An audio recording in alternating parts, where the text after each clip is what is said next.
the challenge for Harris, maintain her numbers or come close to them, not only in terms of like essentially young people, black and brown people. There is a dynamic, and I haven't seen too much about this as of late, but I don't have any reason to believe that it's changed. Joe Biden won young people by, and I've described this a couple of times. Let's just say it was a 60-40 margin. This is just off the top of my head. It could have been actually larger than that, but let's just call it 60-40 because I'm not good with math and it's easier if I have basic numbers. That cohort, let's say, represented, I don't know, 30% of the population. Maybe it's actually higher than that. I don't know. Today, as opposed to 2020, that cohort represents 35 or 40% of the electorate. Now, again, I'm making up numbers. I'm just trying to show you the dynamic. That cohort has increased. So if Biden won 30% of the electorate by a 60-40 margin, there is some calculation that if the electorate has become a 40% of the electorate, Harris can afford to lose some of the percentage. She can make it 55-45 and still actually get more votes. Now, the numbers may not line up because I'm just making that up, but that's the dynamic that they're looking at. The inverse happened with Trump. 2020 was a bad year for Republican voters. 2021 and 2022 was a bad year for Republican voters because of COVID. There's plenty of data out there that shows because of the anti-vax sentiment and the pandemic ideas that Republican voters had about COVID, that more Republican voters died than Democratic voters. And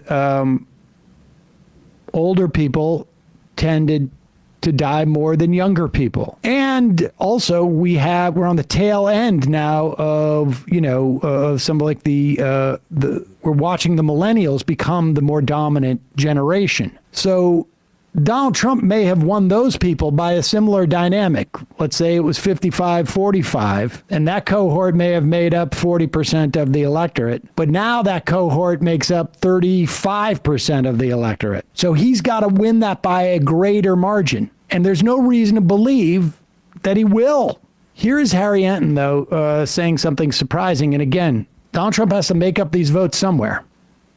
Because we've seen so many groups this year moving in Donald Trump's direction. So you would think his core group, his base of support would be doing the same. But in fact, it's moving a little bit away from him. So this is Trump's margin with non-college white voters. Unlike most voting blocs, this group is not moving towards him. It's actually moving slightly away. So you go back 8 years ago, he won him by 33. You go back 4 years ago, he won him by 31. Now what we look is we see that in the latest average of polls, he's only up by 27. Now that may not seem like a lot, but given that we're seeing these double-digit gains, say among black voters or among Hispanic voters in some of the polls, the fact that we're seeing this core group of supporters actually moving away from him, not just off of the 2016 baseline, but the 2020 baseline as well, I think that's a rather interesting development. Shrinkage, as Donald Trump might say, based on what he said the last few days. Why could even a small difference with this group matter? Why can a small difference with this group matter? Because look at what percentage of the electorate that they make up. So we can look nationally, right? Look at this. Non-college white voters make up 40% of the electorate. That's more than college whites at 29%. All other groups, voters of color at 28%. So this is something that we've seen throughout the board, right? Which is that Donald Trump is making huge gains with groups that make up a smaller percentage of the electorate while he's losing a little bit. But these groups that he's losing a little bit of make up a much larger portion of the electorate. But more than that, we're talking about the U.S. of A, where they make up 40%. Why don't you go to those key Great Lake battleground states, Michigan, Pennsylvania, Wisconsin? They have outsized import in those Great Lake battleground states. Non-college white voters, look at this. They make up the slim majority of voters at 51%, way more than college whites at 30%, way more than all other voters at 16%. So if you're seeing movement in the Great Lake battleground states among non-college whites, that could be a very big development, John. Are we seeing movement in the battleground states among non-college whites? Nothing quite like a leading question, my dear friend. Yes, We're seeing the same pattern in the Great Lake battleground states that we're seeing nationally. That is small movement among non-college white voters. Again, you see it back in 2016, Donald Trump won them by 25. You see a small movement in 2020, Donald Trump winning them by 22. And look at that, what we are today. Again, Trump is ahead, but his margins are smaller. And when you have a shrinking margin for Donald Trump among his core group that makes up the majority of voters, it can make up for big shifts among smaller groups of the electorate. And this is why Kamala Harris is still in the ball game right now. It's because even though she's losing big league among groups that make up a small portion of the electorate, and she's making it up among groups that make up a big portion of the electorate, even if the movements are small. But it's clear here. That is very interesting. That is a clear downward slope in these key states. Okay, I don't know if we need any more of that. I mean, that gives you a dynamic that's going on. And if Harris ends up winning big, which, look, I have no idea. I think there's really two options. Well, there's probably three options. I don't think that Donald Trump is going to win big. I think Harris loses by a little, or Trump loses by a little, or Harris wins relatively big. And by relatively, I mean just more than Biden. If Harris wins more than Biden, it will be because of this dynamic. And it will be because those suburban women,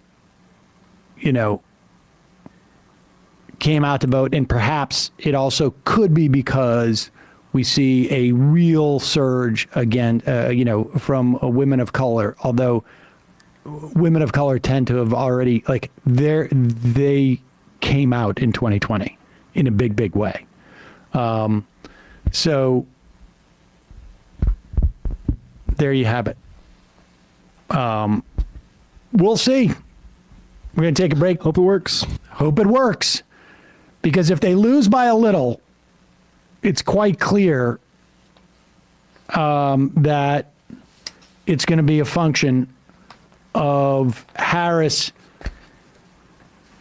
not breaking with Biden on Gaza. I mean, I think there's no other. There's every reason to believe that Harris is going to have a very difficult time with Michigan and Pennsylvania Muslim and Arab voters, and with people who are concerned with what's happening in Gaza. But I think the bigger issue is, what is it doing to activists who are supposed to be getting out the vote in those areas? We'll see.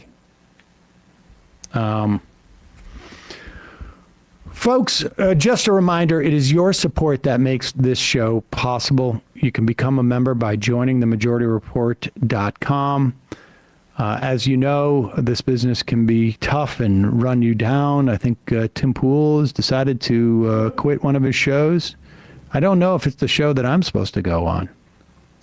Are you hoping it is? I don't. I would love to not have to fly down there at 5 a.m, which I have to do because I want to spend Halloween with my son the night before. But I said I would go, so I will go. But I don't know. I can't tell what his whole thing is. Attention seeking. Yeah, and Bradley's off and out of touch, so I don't know what. It's going to be in the morning. I can't tell if he has got a night show and a morning show, but he didn't. He said the morning show was just news, or somebody said. I don't know. I just watched one tiny clip of that somebody put together compilation. Tim seemed sad.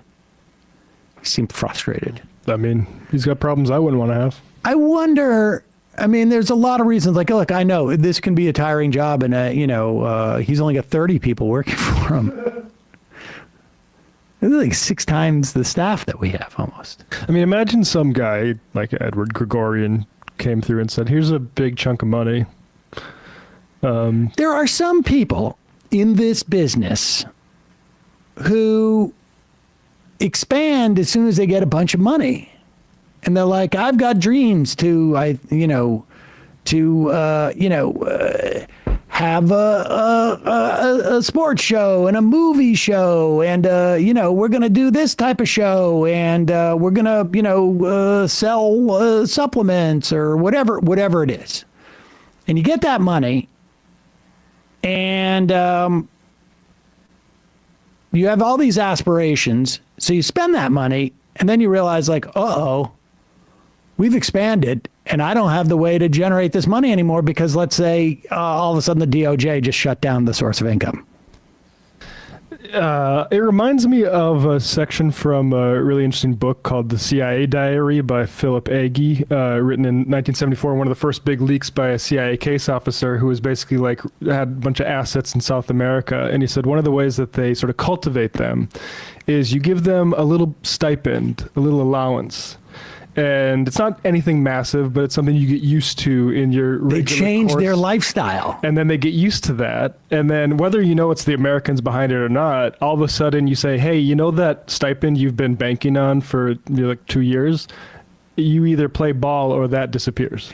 And, honestly, I think sometimes that's what happens. I mean, in the context of a business thing, we're going to hire, I got a bunch of money. I can hire a bunch of more people.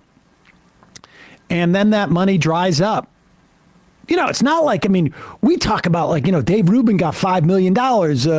Tim Pool, I don't know how many millions he got.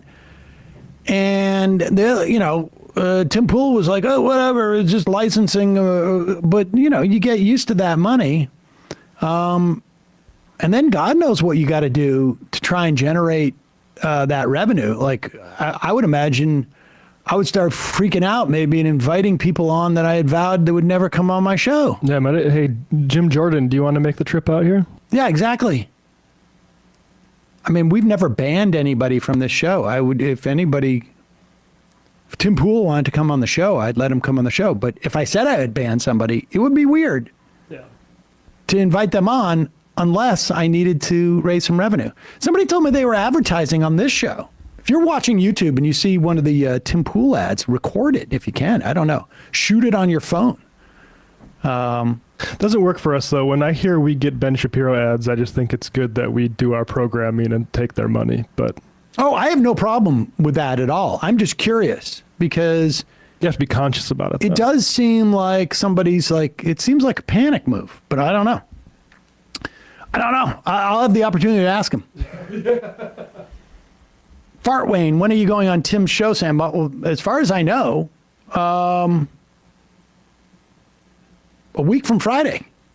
Hey, folks, don't forget to hit the subscribe button and check out our daily show. We do it every day at 12 p.m. Eastern for about 2.5 hours. We even take phone calls. You should check that out.